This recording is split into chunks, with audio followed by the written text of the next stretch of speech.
നിങ്ങളറിഞ്ഞോ? ചെകുത്താൻ തിരിച്ചു വരികയാണ്. പേടിക്കണ്ട, ഒനീഡയുടെ കാര്യമാണ് കേട്ടോ പറയണേ. ഒരു അഡ്വർടൈസ്മെൻറ്റ് ക്യാമ്പയിനിലൂടെ ഇന്ത്യ മുഴുവൻ തരംഗമുണ്ടാക്കിയ ഒരു ഇൻസ്പിറേഷൻ സ്റ്റോറി കൂടിയാണ് പഴയ ഒനീഡ ടി വിയുടെ കഥ. 1981 ഒനീഡ ടി വി മാർക്കറ്റിലെത്തുന്നത്. അറിയാലോ, അന്നത്തെ കാലത്ത് ഈ ടി വി എന്ന് പറയുന്നത് ഒരു സ്റ്റാറ്റസ് സിമ്പൽ കൂടിയാണ്. ടി വി ഉള്ള വീടുകൾ കുറവാണ്. അതുപോലെ ടി വി ഉള്ള വീട്ടുകാരോട് അയൽവാസികൾക്കൊക്കെ അസൂയ തോന്നുന്ന കാലമാണ്. ഇതാണ് സത്യം പറഞ്ഞു കഴിഞ്ഞാൽ ഒനീഡ അവരുടെ അഡ്വർടൈസ്മെൻറ്റിൽ ഉൾപ്പെടുത്തിയത്. അങ്ങനെ അവരുടെ ക്യാപ്ഷൻ റെഡിയായി. ക്യാപ്ഷൻ എങ്ങനെയായിരുന്നു? Neighbour's envy, owner's pride. അതായത് അയൽക്കാരൻ്റെ അസൂയ, ഉടമയുടെ അഭിമാനം. ക്യാച്ചിങ് ക്യാപ്ഷനൊപ്പം സ്ക്രീനിൽ വന്നത് മൊട്ട തലയിൽ 2 കൊമ്പൊക്കെ ആയിട്ടുള്ള ഒരു സുന്ദരനായ ചെകുത്താൻ. ഈ ഡെവിൾ അഡ്വർടൈസ്മെൻറ്റ് ഒരു നെഗറ്റീവ് ക്യാമ്പയിനാണ് എന്നൊക്കെ ആദ്യം വിമർശനങ്ങൾ വന്നു.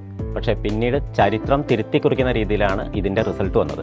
അതായത് വെറും 5% മാർക്കറ്റ് ഷെയർ മാത്രം ഉണ്ടായിരുന്ന ഒനീഡ ടി വി 20% മാർക്കറ്റ് ഷെയറിലേക്ക് കുതിച്ചുയർന്നു. കുറേ കാലം മികച്ച രീതിയിൽ മാർക്കറ്റിൽ മുന്നോട്ട് പോകാൻ ഈ ചെകുത്താനും അസൂയയും ഒക്കെ ഒനീഡയെ സഹായിച്ചു. പക്ഷേ കാലം മുന്നോട്ട് പോയപ്പോൾ എല്ലാ വീടുകളിലും ടി വി ആയി. അതോടെ ഈ അയൽക്കാരൻ്റെ അസൂയ എന്ന തരത്തിലുള്ള ക്യാപ്ഷനൊക്കെ പ്രാധാന്യം കുറഞ്ഞു. തന്ത്രങ്ങൾ മാറ്റുന്നതിൻ്റെ ഭാഗമായിട്ട് ഈ ക്യാപ്ഷനും അതുപോലെ ഈ ചെകുത്താനെയൊക്കെ ഒനീഡ പരസ്യങ്ങളിൽ നിന്ന് പിൻവലിച്ചു. അതേസമയം സാംസങ്, LG, തോഷിബ പോലെയുള്ള ഫോറിൻ ബ്രാൻഡുകൾ ഇന്ത്യൻ മാർക്കറ്റിലേക്ക് വരികയും ഇവിടെ ആധിപത്യം നേടുകയും ചെയ്തു. ആഫ്റ്റർ സെയിൽസിൻ്റെ കാര്യത്തിലൊക്കെ കമ്പനി കുറേ പിന്നോട്ട് പോവുകയും ചെയ്തു. ഒപ്പം ഈ ഒനീഡയുടെ ഉടമകൾ തമ്മിലുള്ള തർക്കങ്ങളും അങ്ങനെയുള്ള കാര്യങ്ങളൊക്കെ ഇവരെ വല്ലാതെ ബാധിച്ചു. ഒനീഡ വീണ്ടും പഴയ 5% താഴേക്കുള്ള മാർക്കറ്റ് ഷെയറിലേക്ക് കൂപ്പുകുത്തി. കുറച്ചു കാലം കഴിഞ്ഞപ്പോൾ AC-യുടെ അഡ്വർടൈസ്മെൻറ്റ് വേണ്ടിയിട്ട് ഇവർ ഈ ചെകുത്താനെ തിരിച്ചു കൊണ്ടുവന്നു കേട്ടോ.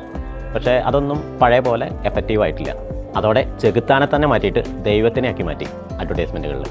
അതും പഴയ പോലെ ആയിട്ടില്ല.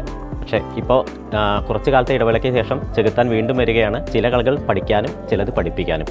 അതായത് മാർക്കറ്റ് നല്ല രീതിയിൽ പഠിച്ച് സ്ട്രാറ്റജീസ് അതിനനുസരിച്ച് കൊണ്ടുവന്നിട്ടാണ് ചെകുത്താനെ വീണ്ടും കൊണ്ടുവരുന്നത് എന്നാണ് ഒനീഡ പറയുന്നത്. പക്ഷേ ഇപ്പോൾ പഴയ പോലെ ചെകുത്താനും അസൂയൊന്നും പോലെ മികച്ച പ്രൊഡക്ട്സ് വേണം. അതുപോലെ അതിന് വേണ്ട ആഫ്റ്റർ സെയിൽ സർവീസൊക്കെ കമ്പനി നല്ല രീതിയിൽ കൊണ്ടുപോവുകയാണെങ്കിൽ എനിക്ക് തോന്നുന്നത് ഇന്ത്യക്കാർ വീണ്ടും ഈ ചെകുത്താനെ സ്വീകരിക്കുമെന്നാണ്.